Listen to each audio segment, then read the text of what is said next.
Avec l'autre sujet, oui, Marouane Camara, c'est vous-même d'ailleurs qui l'avez annoncé dans le révélateur 224.com, le durcissement ou encore en tout cas du fait que les visites soient interdites. Pour le moment, à la maison centrale, on apprend également que même les avocats, vous l'avez tout à l'heure évoqué, et les parents n'ont pas accès à leurs clients. Oui, les excès de zèle qu'on craignait suite à cette attaque finiront ou risquent d'arriver, malgré certainement l'alerte qu'avait lancé le barreau de Guinée. Et nous, dans ce studio, on avait dit de ne pas mélanger les pédales et de ne pas s'emmêler les pinceaux. Mais malheureusement, avec les nouvelles mesures qui ont été adoptées depuis cette tragique situation qui est survenue le 4 novembre. Aujourd'hui, on nous parle d'un durcissement des conditions de détention. Ces premières conditions, ces premières mesures qui ont été adoptées, d'abord, c'est le remplacement à temps du personnel sécuritaire qui était déployé à ce niveau. Parce qu'on nous fait savoir que désormais, la sécurisation de la maison d'arrêt de Conakry doit se faire concomitamment avec la gendarmerie et des éléments de l'armée. Donc, c'est une version pas officielle, mais c'est ce que sont ces rumeurs qui courent à travers Conakry. Et d'ailleurs, puisqu'aujourd'hui, on n'a plus accès à nos différentes sources du côté de la maison centrale, parce qu'il n'y a pas accès. Même au niveau de comment on appelle du régisseur. Donc, il y a une sorte d'omerta totale à ce niveau parce que on veut, je ne sais pas si cela aussi s'inscrit dans le cadre de la recherche ou de la manifestation de la vérité. Mais ce qu'il faut déplorer, premièrement, comme je le disais en première partie de l'émission, aujourd'hui, les familles des détenus, des gens, de ceux qui sont accusés pour des faits criminels, aujourd'hui n'ont plus accès à leur fils ou à leurs parents. Donc, ce qui veut dire que le pont est carrément coupé. Surtout ceux qui n'ont rien à voir avec cette évasion. Justement, il y a d'autres détenus, quand vous parlez de leaders politiques par exemple. Justement, parce que ça, ce sont les conséquences collatérales. Donc, ce sont les conséquences collatérales liées à ces différentes mesures qui ont été prises. La deuxième mesure qui est quand même inquiétante, c'est aujourd'hui, même les avocats de ces détenus n'ont pas accès à eux. À leurs clients. Donc, ce qui veut dire qu'aujourd'hui, on court une autre violation des droits de détenus parce que et la visite et l'accès à son avocat, ce sont deux droits qui sont reconnus pour tout prisonnier. Donc, pour tout prisonnier. Aujourd'hui, puisque le barreau l'a alerté la fois dernière, est-ce qu'on veut faire de l'excès? On veut faire dans l'excès de gel.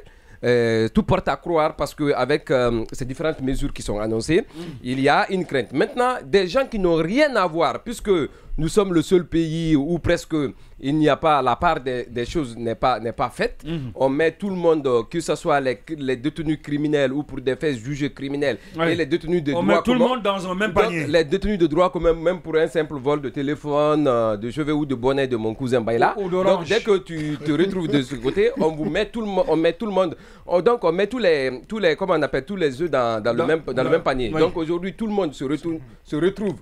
Tous les accusés se retrouvent du côté de la maison centrale et il y a des détenus politiques, ceux de la CRIEF et autres qui sont dans cette situation, mais qui n'ont pas aujourd'hui, qui sont doublement victimes d'une justice patente et lente et ensuite victimes aujourd'hui des mesures du fait d'avoir été accusé par donc du fait d'être se retrouver au mauvais endroit. Oui, c'est quand même c'est hallucinant de voir parce que le ministre des Gardes des Sceaux, je ne sais finalement pas s'il n'est pas mieux de lui ôter le côté droit de l'homme, parce que ce qu'on est en train de vivre du côté de la maison centrale, c'est une violation pure et simple des droits des détenus. Et aujourd'hui, je pense que les familles de ces détenus peuvent porter plainte contre le Michel non seulement contre le régisseur, l'autorité de ce côté, mais ensuite aller plus loin, porter plainte contre l'État guinéen pour son comportement vis-à-vis du régisseur de la fois dernière. Oui, c'est une violation des droits des détenus. Et attention, la question, et d'ailleurs le CNRD l'a rappelé clairement à travers la charte de la transition, il respectera tous les droits liés aux droits de l'homme. En tout cas, le colonel est revenu largement sur l'argument, en tout cas dans la charte qui a été déclinée au lendemain du coup d'État. Mais malheureusement, aujourd'hui, tel n'est pas le cas. On fait le mélange de mauvais genre, de tout genre. Et c'est la panique de ce côté, c'est l'inquiétude parce que toi qui est libre de tes mouvements, mais tu n'as pas accès même à apporter, à manger à ces prisonniers aujourd'hui, c'est la croix et la bannière. Ils vivent une situation inédite une situation inquiétante et qui viole naturellement leurs droits. Donc le droit de visite, le droit d'accéder à leur avocat. Aujourd'hui, tout est bafoué parce qu'on nous dit que la chose qu'on veut faire croire à l'opinion, nous sommes sous les enquêtes, mais bon sang de Dieu, on n'est pas sérieux au départ. Priver aussi aux autres le droit. Vous avez ouvert vos narines et vos yeux pendant tout le temps. Les gens sont venus faire ce qu'ils ont à faire et puis vous vous réveillez comme ça avec tout. Vous voulez montrer aux gens que vous êtes sérieux. Mais il faut qu'on arrête quand même. Vous savez, depuis toujours, on a toujours dit que le drame collectif que nous vivons tous les jours, c'est l'excès de gel. C'est les mesures, comment on appelle, qui ne respectent pas les droits de l'homme. Il faudrait qu'on sorte de cette situation. Oui, il faut qu'on sorte de cette situation. Il faut qu'on respecte la vie et la dignité on a l'impression que d'ailleurs, c'est seulement uniquement le ministère de la Justice. Hein. Oui, non mais... dans ce département, on parle peu des droits de l'homme et on parle beaucoup de la justice. Oui, on parle beaucoup. Alors que c'est le ministère de la Justice et des droits de l'homme. Ou bien Yacine. Oui, bon, enfin, moi je ne...